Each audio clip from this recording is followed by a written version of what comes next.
휘트먼은 1819년 5월 31일 뉴욕 교외 롱아일랜드에서 탄생했다. 4살 때 가족이 브루클린으로 이사하여 그곳에서 5년간 국민학교에 다녔는데 휘트먼이 받은 정식 교육의 전부였다. 국민학교는 초등학교를 말합니다. 잠시 변호사 사무실이나 개인 병원 같은 데서 급사 일을 보다가 휘트먼은 12살 때부터 인쇄소 직공으로 일하게 되었다. 이것이 계기가 되어 휘트먼은 그 후 여러 해 동안 많은 신문사와 잡지사의 관련을 가지고 일하게 되었다. 1885년 그의 첫 시집 플립의 노래가 출간되었을 때까지 그가 편집인이나 기고가로서 관련을 맺었던 주요 잡지사만도 10여 개가 넘는다. 17살 때 잠시 동안 초등학교 교사의 일을 했던 일이 있지만 잡지사야말로 시인 휘트먼을 위한 교육장이요 훈련장이었다고 말할 수 있다. 그러나 3개월 후 휘트먼은 다시 브루클린으로 올라가 여러 해 동안 잡지 편집 일에 종사했다. 드디어 1855년 7월 4일 그의 나이 36세에 처음 시집 플립 초판이 자비로 출판되었다. 이 초판은 불과 95페이지의 얄팍한 부피로 책 표지에 저자의 이름도 밝히지 않았지만 책머리에 노동자풍의 휘트먼 자신의 사진이 붙어 있었고 시 속에 월트 휘트먼 하나의 우주 맨하탄의 사나이 라는 귀절이 들어있어 그 저자가 누구인지는 알 수 있었다. 무명의 한 신문 기자가 발간한 이 시집이 나왔을 때 그 반향은 묵살 아니면 비난이었다. 어떤 시인은 이 책을 불 속에 집어넣었다 하고 어떤 시인은 그것이 무의미한 언어의 나열이라고 비난했다. 심지어 어떤 비평가는 휘트먼이 예술의 어두운 정도는 돼지가 수학에 대한 것과 같다고까지 혹평하였다. 참고로 휘트먼의 시는 종래의 영시가 갖고 있던 운율을 파괴했다고 합니다. 그래서 그 자유시의 시조라고까지 휘트먼이 언급이 되죠. 오직 한 사람 에머슨만이 그 공적을 인정하고서 나는 당신의 위대한 여정의 시초에 있어서 인사를 드린다 라고 이 시인의 앞길을 축복했다. 휘트먼은 이러한 힐책과 냉대 속에서도 용기를 잃지 않고서 자기의 시를 특이한 방법으로 밀고 나가 그것을 완성하고자 하는 결의를 굳혔다. 그리하여 1881년 플립 제6판이 나올 때까지 그는 계속 시의 내용을 수정하고 편집의 순서를 바꾸고 새로운 시를 첨가하여 한 권의 시집의 완성을 위하여 꾸준한 노력을 기울였다. 이렇게 해서 완성된 휘트먼의 유일한 시집 플립에는 전체 393편의 시가 수록되어 있다. 그것은 초판 12편의 시가 판을 거듭하면서 양적으로 질적으로 변모한 결과이다. 휘트먼의 플립은 그 안에 근 400편의 시가 포함되어 있긴 하지만 그것은 사실상 단일한 시로 볼 수도 있다.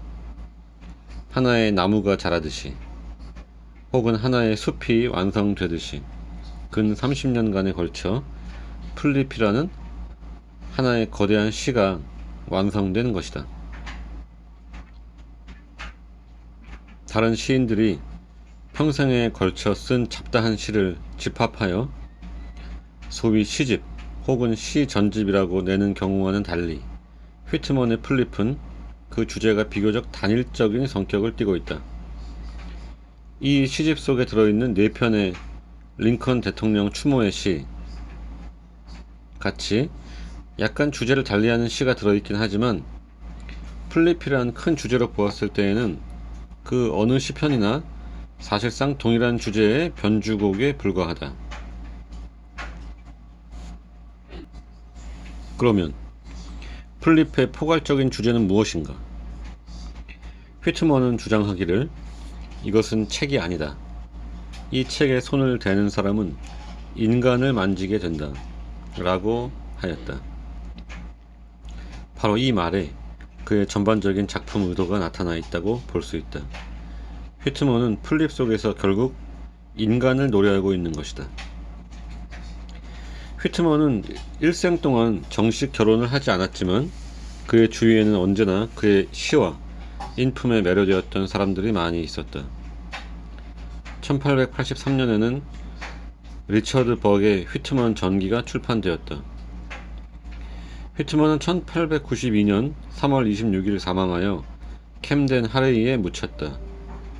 이 해에는 플립 임종판이 출간되었는데 사실 이 판은 제6판의 조판을 그대로 사용한 것이어서 학자들은 벌써 휘트먼은 제6판 제작 당시에 자기의 시가 앞으로 세상에 남게 될 최종의 형식을 마련했던 것으로 밝혀내고 있다. 제6판 이후에 출간된 플립은 제6판에다 몇몇 시를 첨가해서 출판했을 뿐이었다.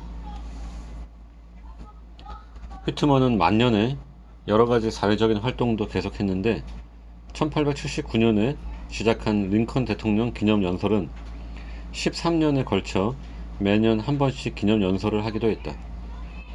또한 휘트먼은 북부 민주당에 속해 있어 사회 정치 면에도 상당한 관심이 있었다. 미국의 역사 발전 과정에서 영토 확장 문제에 대해서는 환영하는 입장을 취했고 노예제도 폐지 운동에 찬동했다. 또 그는 노동자에 대한 경제적 착취에 대해서 반대했는데 민주주의를 표방하는 시인으로 당연한 일이었다. 끝으로 휘트먼의 플립을 쓴 시의 형식에 대하여 한마디 언급한다면 그는 이 시를 쓰는 데 있어서 정통적인 운율 형식의 자기의 생각과 호흡을 맞추는 일을 하지 않고서 반대로 시인의 내부에서 용솟음치는 생명력의 맥박이 제한 없이 표현될 수 있는 형식 아닌 형식을 취하였다. 그러니까 휘트먼 시의 운율은 제래의 영시의 형식에선 볼 수 없는 오직 휘트먼의 독특한 운율이다. 그래서 흔히 그러한 시인 특유의 운율을 자유시라고 부르고 휘트먼을 자유시의 원조라고 한다. 휘트먼의 시는 생명체처럼 자연히 발생하여 스스로 제 모습으로 성장해 가는 것이라고 생각했다. 다음과 같은 말에 그의 시관이 잘 나타나 있다. 완전한 시의 운율과 군제는 운율 법칙의 자연적 성장의 결과이고 그것은 라일락이나 장미가 숲에서 자유롭게 싹트는 것과 같이 생겨나온다.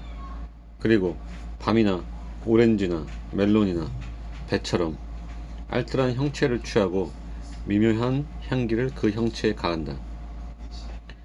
이런 시관은 시를 지성에 의한 제작 행위라고 생각하는 고전주의 시인들의 시관과는 아주 상반되는 것이다.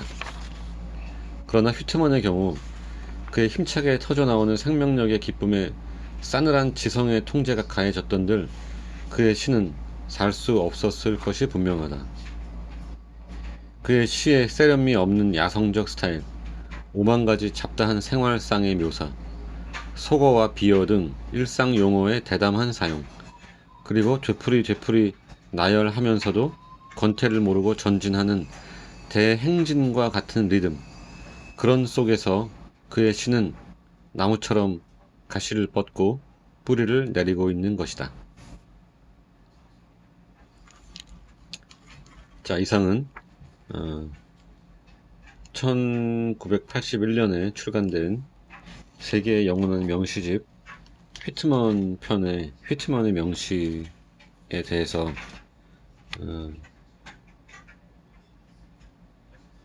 김상렬이라는 교수가 썼던 그 평가 그거를 좀 읽어드렸습니다.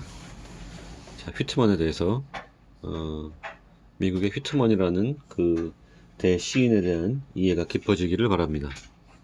감사합니다.